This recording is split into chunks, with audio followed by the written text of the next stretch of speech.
Jelang Hari Raya Idul Adha, bisnis penjualan sapi dan kambing banjir pembeli. Pada momen ini, para pedagang hewan kurban akan mengalami lonjakan omset besar-besaran. Salah satunya Marika. Ia mengaku telah memulai bisnisnya sejak 14 tahun yang lalu. Sampai saat ini, Marika telah memiliki 78 ekor sapi dan 145 ekor kambing. Dari jumlah tersebut telah terjual sebanyak 50 ekor sapi dan 70 ekor kambing di musim haji kali ini. Ia mengaku peningkatan omset di bulan-bulan haji bisa mencapai 60% dari hari-hari biasanya. Ya, alhamdulillah di ini melonjak. Dari tahun sebelumnya lebih baik tahun ini? Tapi lebih tahun kemarin lebih banyak. Iya. Berarti? Okay. Tapi mungkin karena ini kan masih ada hari, ada beberapa hari. Karena di tahun kemarin tuh 2-3 hari sebelum hari H tambah banyak. Iya. Selanjutnya berapa persen kira-kira itu Kak lonjakan omset Pak?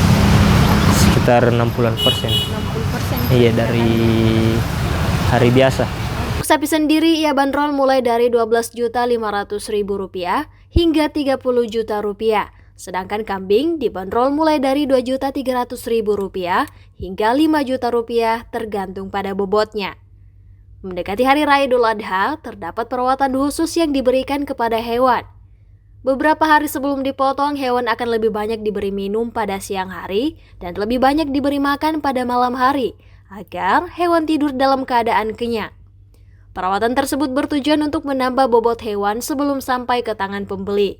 Selain itu, hewan juga akan lebih sering dimandikan dari hari-hari biasanya. Kita balik, kalau hari biasa kan pakan yang lebih banyak, kalau siang. Ini kita balik, malam malam kita kasih pakan lebih banyak.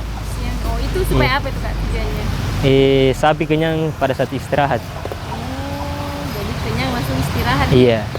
Berarti itu berfungsi juga atau berpengaruh juga sama berat badan, iya. Meskipun berjualan di Makassar, ia menternak sapi dan kambingnya di daerah Patalasang dan Malakaji di Kabupaten Goa.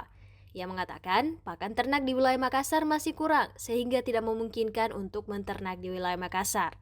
Sapi dan kambing baru dipindahkan secara bertahap ke Makassar beberapa hari jelang Lebaran atau langsung diantarkan ke rumah pembeli. Kini ia juga telah mengembangkan bisnisnya dengan membuka catering sendiri. Ifaisyah Rahman, Unhas TV.